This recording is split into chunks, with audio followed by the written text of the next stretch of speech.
ka'umsi dubbii kana bakka kam ture maalirraati gara kanatti dhufe waan jedhurraa namni dubbate hin jiru. Cina deddeema namni keenya dhugaa walitti himuu danda'uu qabna hanga dandeenyutti. Yeroo baay'ee dhugaan ni hadhoofti. Haa hadhaa'uyyuu malee namni osoo dhugaa dubbate gaariidha jedhee tana mana. Kanaaf jalqaba wanni gara kanatti nu fide murtii miyuutii godhadhu. Namni kaan miyuutii godhateera waan ta'eef nama kaan miyuutii godhannee dhaggeeffanna. Waa'ee obboleessa keenya Abdii Raggaasaatiin gama kanatti dhumne. Dhimma Abdii Raggaasaa irratti ejjennoo anii fi murtiin qabnu wal fakkaataadha. Kana jechuun adeemsi obboleessi keenya Abdii Raggaasaa gara amantii Islaamaatti dhufuu isaatiin akka obboleessa Islaamaa tokkootti ni gammanna hundi keenya iyyuu yaa. Garuu adeemsi inni deemuu fi kallattiin ittiin deemu akkaataan itti dubbatu akkaataan itti daawaa godhu irratti waliin gallu. Kaan isa deeggara kaan nuti immoo an akka kootti ani isan deeggaru sirrii miti kallattiin isaa daandiin isaa sirrii miti jedhee tana mana murtiinis ejjennoo akkasii qaba ture. So abdiin karaa sirriirra hin jiru. Namoonni amantii Islaamaa keessatti beekumsa qaban ilmii kana qara'an hadiisa beekan quraana beekan haa dubbatanii daawaa haa godhanii ejjennoo jedhuun gadi baane miidiyaa hawaasaa irratti. Sababni nuti gadi baanee fi sababa abdiin ajandaa waa'ee amantii kana miidiyaa irratti fideefi malee suusii ajandaa hin qabnu. Beekamtiis feemasummaas yoo ta'e har'a abdiidhaan miti kan argannu. Laayikiiniif koomentiin biyya keessatti akka hin gurguramne maallaqatti akka hin jijjiiramne hundi keessan ni beektu. Warri biyyaan baa jirtan warri biyya keessa jirtan sirriitti beektu jechuudha. San irratti viidiyoon hojjete irratti yaada kennine. Yaadni nuti kennine wal fakkaata. Boodarra garuu karaa murtiin deemaa ture naan taanena. An daboo waan madhees miti daboo deemes miti. Guuza namni na yaammatee miti guuza namaaf deemes miti. Of ta'een yaada natti fakkaatu dhiyeesse. Akkamittan dhiyeesse? An Aleeks Taayyee kaleessa maatii kootii waliin obbolaa kootii waliin firoota kootii waliin hordofaa amantii ortodoksiin ture. Ortodoksii keessaa sanbat tamaarii kan takkaa guyyaa tokko bataskaana ooleen beekne. Si gadi gaafa umriin kiyya guddataa dhufu barreeffama wayii barreesseen ture feesbuuk irratti warri argitan tajaajiluu dandeessu. Akkuma umriin kee dabalaa deemuun sammuun kee gaafataa ta'aa deema. Ani immoo xiqqummaa kiyyarraa gaaffiin gaafadha. Kun akkamitti akkas ta'e kun akkamitti akkas ta'e waa hunda keessa galuun barbaadu namoota dhimmi sun ilaallatu gaafachuun jalqabe deebii gahaan arganne naannawa keenya musliimatottu baay'inaan jiru waan ta'eef sheekota ulamoota gurguddoo gaafachuun jalqabe. Akkas islaamummaan akkana wal bira qabu jechuudha. Wal madaalchiseetan kan naa ta'e islaamummaan naa ta'ee jaaladhee filadhee gara islaamummaatti dhufe. Gaafan islaamummaatti dhufu ani akka har'aa kana faashina amma bahee kana tiiktook irratti dhufee iimoo irratti deemee miti kanan shaadaa qabadhe. Of agarsiisee miti. Giiftii fudhadhee miti. Dhoksaadhaan maatiin kiyya osoo hin beekin namni safaraa osoo hin beekin deemee tan shaadaa qabadhe dhoksaadhaanan sagadaa turan. Abbaa kiyya waan an kabajuuf faanan sodaadhuuf. So akkaataa nuti itti gara islaamummaatti dhufnee fi akki amma jiru kun sirrii miti. Sirraa'uu qabaa. Boru namni amantii islaamaa yoo xiqqeesse yoo arrabse dura dhaabbachuudhaaf illee karaan qabnuuti. Karaan kun sirraa'uu qabaa. Warri nurra beektan gorsaa jenneet dura dhaabbanna. osuma nu wajjin deemuu murtiin karaarraa maqe. Karaarraa gaafa maqu nuti amantii islaamummaa jaaladhee filadhee itti dhufe waan ta'eef gaafa tuqamu na dhukkuba. Hanga muduriyyee ta'ullee hanga fedhe islaamummaa irratti hojjechuu baadhullee daawaa gochuu baadhullee islaamummaan gaafa tuqamu arguun fedhu jechuudha. Kanaafi biraan deebi'an jalqabni dubbii bakka kana. Waa'ee murtiittan deebi'a. Murtiidhaa wajjin waliin nyaannee dhugneerra. Wanta baay'ee wajjin dabarsineerra. Hiriyummaa ajaa'ibaa wajjin qabna. Yeroo baay'ee wal lolleerra, walitti buuneerra. Yaada isaa ilaalcha isaa keessaa waan hin deeggarreen qaba. Waan natti hin tolle ni jira. Garuu waan waliif nun galchine dhiiseetan namummaa isaa wajjin jiraadha. Murtiin nama garraamiidha. Nama namaaf yaadudha. Nama waan qabu namaa wajjin qooddatee nyaatudha. Bakka rakkootti nama sirraa namni nama si birmatudha. Ni jarjara. Amala isaa keessaa dadhabinni isaa inni guddaan ni jarjara. Miira keessa galeet miiraan deema. Bakka akkanaatti irraa nafaan. Bakka wajjin jiraachuu qabutti wajjin jiraadheen bakka akkanaatti irraa hafa. Waan amma dubbachaa ture guutuun isaa sirriidha. An yeroo tokkoo fi lamaa ol walitti buuneerra isiniin jedheera. Sababa walitti buuneef garuu dhugaa isaan dhoksu. Ammas taanaan yaadanni amma deemsisaa jiru kana itti waliin galu. Garuu dhugaa isaan dhoksu. Akkamittan hin dhoksu? Akkamitti immoo irratti waliif hin galu isiniifan ibsu. Tokko ani gaafan amantii islaamaatti dhufu haadha kiyya, abbaa kiyya, obbolaa kiyya, firoota kiyya warra gaafan dhukkubsadhu mana yaalaa na geessan gaafan beela'u na nyaachisan jara dhiiseetan rabbitti of kennee dhufe gara islaamummaatti. Rabbitti amaneetan dhufe. Jarri waan fedhe yoo na miidhan illee rabbii nan qabaa jedhee rabbii na biradhee dhufe. Abbaan kiyya gaafan salaatu gaafan quraana masjiida deemu ulee qabatee karaa irratti na eega ture. Na gara fuudhaaf. Rabbitti of kenneetan deemee kana deemeen sagada takka na tuqeen beeku. Abbaan koo guyyaa ximqataa bakka ximqataa ni xammaqamtanii na geesseera. Bakka ximqataattan deemee dirree ximqataa irratti sagadeen. Wallahi takkaa miidhameen beeku. Maaliif rabbiin itti amanin qaba waan ta'eef. Har'a murtiin islaama keessaa namni tokko itti balleessuu danda'a. Namni lama isatti dabuu danda'a, isa arrabsuu danda'a. Namoota isatti dabaniif jecha taane jedhaniif yookaan karaarraa waan islaamarraa hin eegamne dubbataniif jecha rabbiin ganuun sirrii miti. Jalqabuma islaama ilaalee otoo hin taane islaamummaa ilaalee rabbitti amanuu danda'uu qaba. Waan islaamummaa keessatti caqasama. Islaamummaan kan inni ibsamu islaama amanee ka'ee daandiin taane irra deemu osoo hin taane akkam beekutti an beekumsa hin qabu. Nama amantii kana keessatti dhalatee guddate illee miti. Islaamummaan quraanaa fi hadiisaan jecha rabbi nutti himeen malee Hamzaa Jaabiriin yookaan Dooktar Nuuraddiin miti kan inni ibsamu. Islaamummaan kan nuti itti sabaruu qabnu kan nuti of kennuu qabnu rabbii isa quraana buuse isa islaamummaa nuuf kenne sana malee waan Hamzaan hojjetuuf waan Dooktar Nuuraddiin hojjetutti miti. Murti guutuun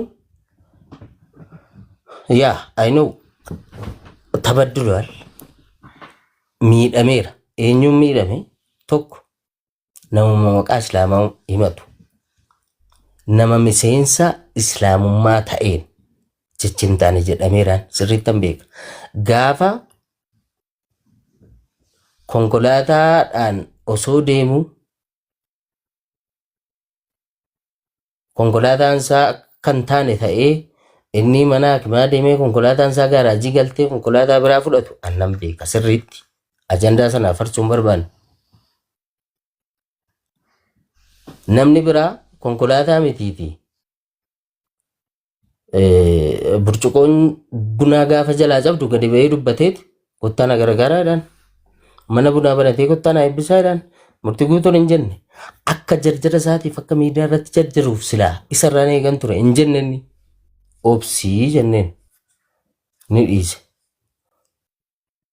Waggaa kana keessa fatanaan isarra ga'e annan beeka qaamaan hiriyaasa waan hin ta'eef hiriyyummaan keenya garuu daangaa qaba bakka inni dogoggoretti jalan deemuun.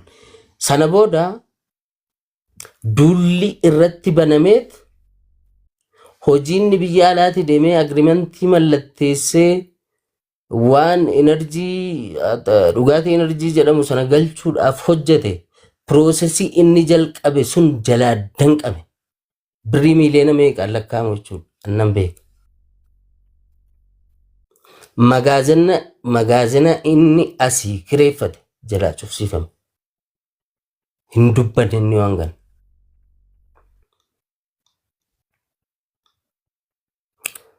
Qarshiin laayisensii sana baafachuudhaaf Dubaay dirasii deeme hundi keessan ni beektu jechuudha. Hanga Dubaay deemee laayisensii sana baafatee biyya keessatti gibiraaf qaraxa barbaachisu kaffalee baafate sun magaazina kireeffatee meeshaa galchuu gaafa jiru jalaa cufsiifa. Balaan konkolaataa sun irra ga'e hin dubbanne.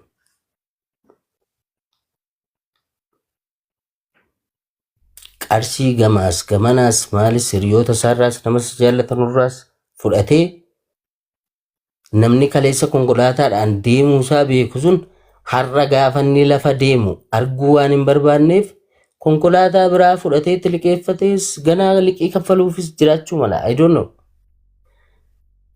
Konkolaataadhaan deemaa jira. Osoonni akkasiin jiraatu hattuudha maalidha jedhamee sirrii irratti hojjetamee sanuu nama maqaa sheeka biyya abalu jedhamee moggaafateen poolisaan qabamee deeme baalee gaafa inni qabamu sana itti bilbileetiin maalidha wanti ta'e namni wayinatti himnaan maalidha wanti ta'e jennaani waan akkasiitii bakka kanaan jira tole. Waan irra geessa na beeksisii hin jedheen. Hin deeme baalee gaafa deemu gaafachuudhaaf deemuudhaaf jenneetu baalee deemuudhaaf tikeeta murachuu fedheen gaafadhe. Murtii guutuu gaafachuudhaaf dhufaa jirra hiriyaa koo kan biraa jira. Gaafachuudhaaf dhufaa jirra haa akkamii utuu an achin deemin Aleeksi Taayyees murtii guutuudhaa wajjin waan hatan wajjin nyaataa ture waan ta'aniif inni kunis seeratti dhiyaachuu qabaa jedhee miidiyaadhaan labsame.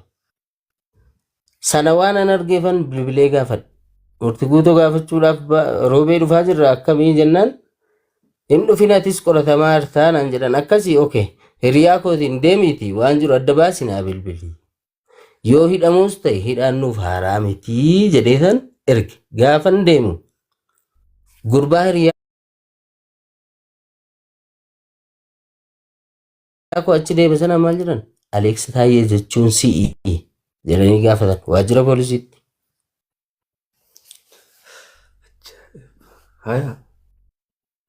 Sana booda erga akkas ta'e at least an ala taa'ee namni kun nama hin qabu nama isatti duulu malee nama isaaf sagalee taa'aa jiru hin jiru. At least ala taa'ee dhugaasaa dubbachuun qabaa jedheetan isa bira dhaquu dhiise.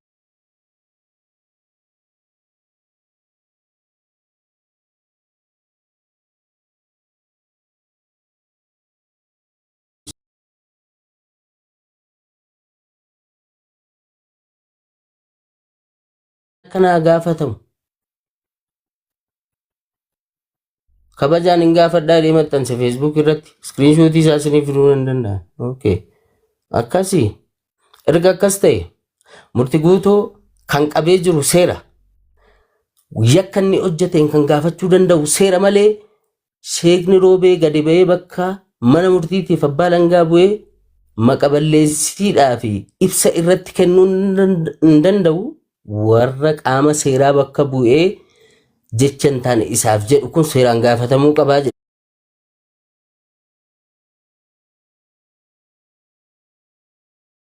jedhee dubbii gaafan itti garagalchuu na dhiisan.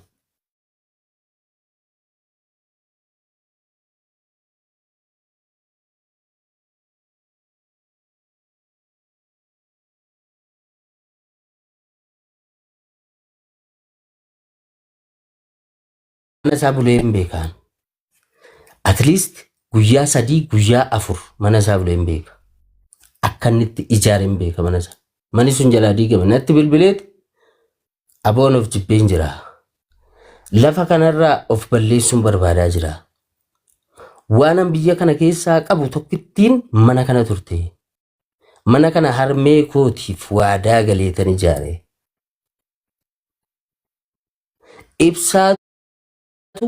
Ibsaa Finfinneedhaa Jibuutii deemutu irra ba'e jedhanii na jalaa diigaa jiru, safara guutuu diigaa jiru. Mana kana ergan dhabee an abdii biraan qabu. An jireenyuma kanaan fedhu natti dhaayee jira. Eessa jirtaa nan jennaan Finfinneen jira. Akkanitti jiraadhu beekta. Boriitu na bira kottu. Dhuftee waan jiru ilaaluu qabdaa. Okay. Ani rakkoo akkasii keessan jira. Akkan maatii jiraachisu beekta. Maatii irraa yoon deeme haati koo agabuu bulti. Dhufu waan hin dandeenyeef waan jiru na beeksisi garuu ati tasgabbaadhu. Waan jarri jedhan godhi. Seeraaf bitame. Sanarra darbanii hawaasa waliin diigu taanaan manni sun sa'aatii sanatti waggaa 2 waggaa 3 dura yoo xiqqaate waggaa 2 dura birrii miliyoona 1 wayii oliin ijaarame. Anti ilmaama isaa beekuus baadhu. So yoo waan jarri godhi jedhan hawaasa waliin kan kee qofa taanaan rakkoon qabu. Ajandaa miidiyaa goon. Yoo hawaasa waliin ta'e garuu duran dhaabbatiin haa diiganii. Waan hawaasni ta'e waliin taata. Seera sitti murame guuttee kaateetu mirga kee gaafattaan jedhe dhaquu hin dandeenye. Jireenya dhuunfaa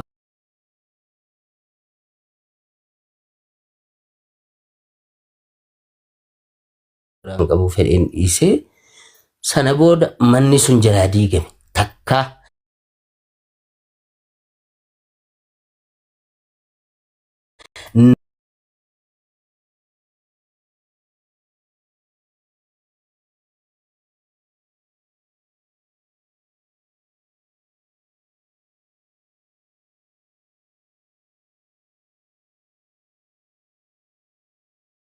Rakkina isaa gadi bahee dubbachuu isaa eegaan ture hin dubbanne garuu namni kana hubateef hin jiru. Yaa dhibbaa dhibbatti waliin galaa miidhameera. Gara baay'eedhaan miidhameera. Gaafa miidhamu kana osoo gadi bahee miidhama isaa dubbate har'a kan itti duulu warruma obboloota isaa warra wajjin dhalatan warruma amantii tokko wajjin qaban nan beeka. Kanaaf dhiise. Anis dhiise hin dubbatinii wanta hin jedheef kanaaf. Garuu waan tokko irratti waliin galu. An rabbittan amane taanaan dantaan dhala namaan qabu. Si galee murtiin akka hiriyaatti dogoggora tokko nitti hima. An namni islaamummaa keessaa dhufe yookaan miseensa islaamaa ta'e tokko sababanni arrabaan na miidheef, sababanni natti dabeef, sababanni natti balleesseef wallahi jireenya hundan dhaba malee rabbii hojii waliin dhabu. Dogoggorri isaa inni guddaan isa kana. Alex, hedduu galatoomi. Dhiifama sanattan dheeressi natti hin beekamne sorry. Laali asirratti osoo nama tokkoon kanneen waan hin jechuu barbaadu jira. Jara keenya doktorri waan kana fahamuu danda'a. Doktor Nuuraddiin namni waa'ee gartee keessa namaa fahamuu danda'a. Ilmi namaa yeroo dipireeshina keessa seenee rabbiitti amanuu dhiisee lubbuu ifii qabuu ni hojjisa. Tana quba qabaadhaa takkaffaa. Rabbii itti amanu dhiisii lubbuu ifii qabuu ni hojjisa hoggaa dipireeshina keessa seene. Hoggaa rakkoon nama jabaattee wallaahi dhugaa rabbii Alex taayee waa hedduu haasee haa galatoomu. Amma waan kana takka quban